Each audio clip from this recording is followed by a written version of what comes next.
Okay. Well, we have a little traffic out here on the road this morning because we're right on US 59, but very quickly I would just like to ask both of you how long you've been in the tree farm business and what got your interest? Well, I inherited this acreage you're looking at from my grandfather, John W. Cook I, in 1964.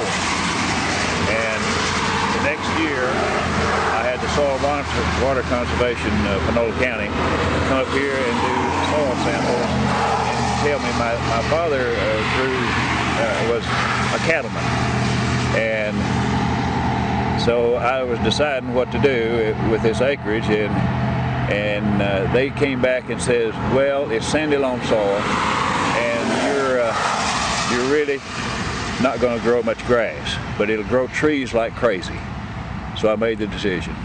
And in 1968, after that, when the soil people left, well, I had the hardwood deadened so I make room for the pines. Mm-hmm. There was some open area that my great-grandfather used to raise cotton, so it was open land.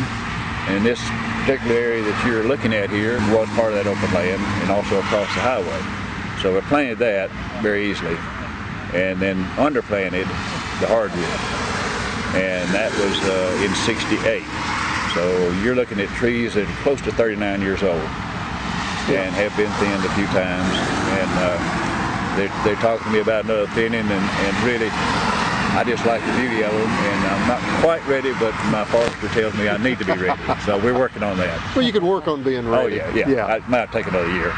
Well, this is a beautiful entrance to your tree farm, and thank you very much for letting us come out today. I'm really looking forward to seeing more places in it. All right. We're glad to have you. Thank you. And my son likes to weld. It's just a hobby for him, and he and one other guy built this whole thing. So I told him he might have overdone it a little bit. He said, no, it's just right. Looks good. Okay. Looks good. Everybody notices. All right.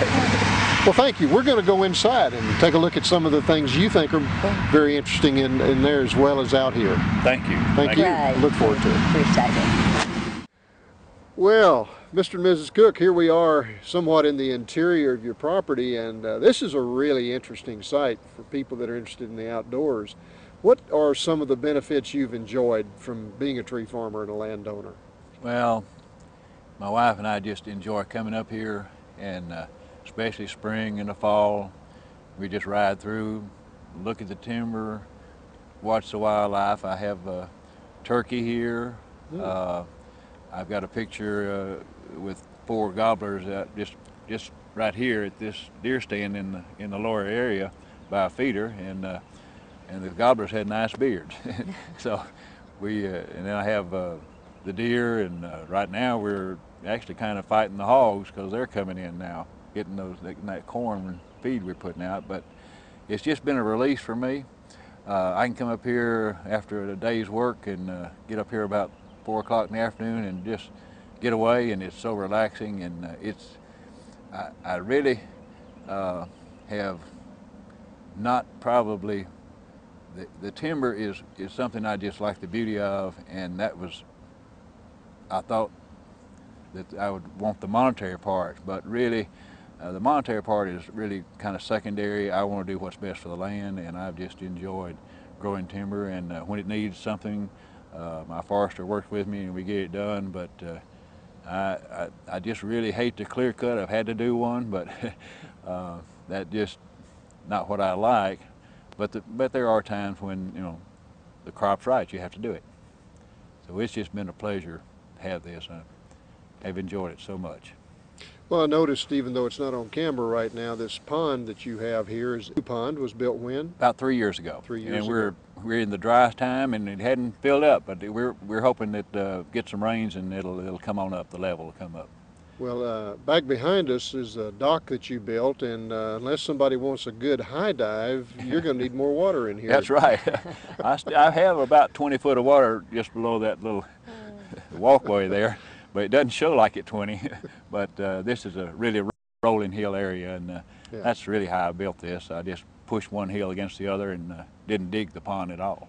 We're really looking forward to this pond filling up. We love to bring our little great-grandson up here. And in fact, every time he comes to visit us, we come up here just about every time. Does he fish? Well, not really, but he just enjoys. Sort of.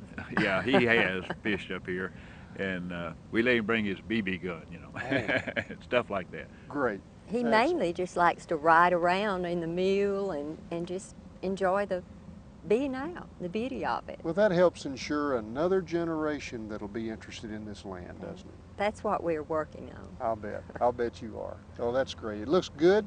We want to see some of the other operations you've got going on here, so let's leave from here and go check out some of the rest of the property. Good, thank you. Okay.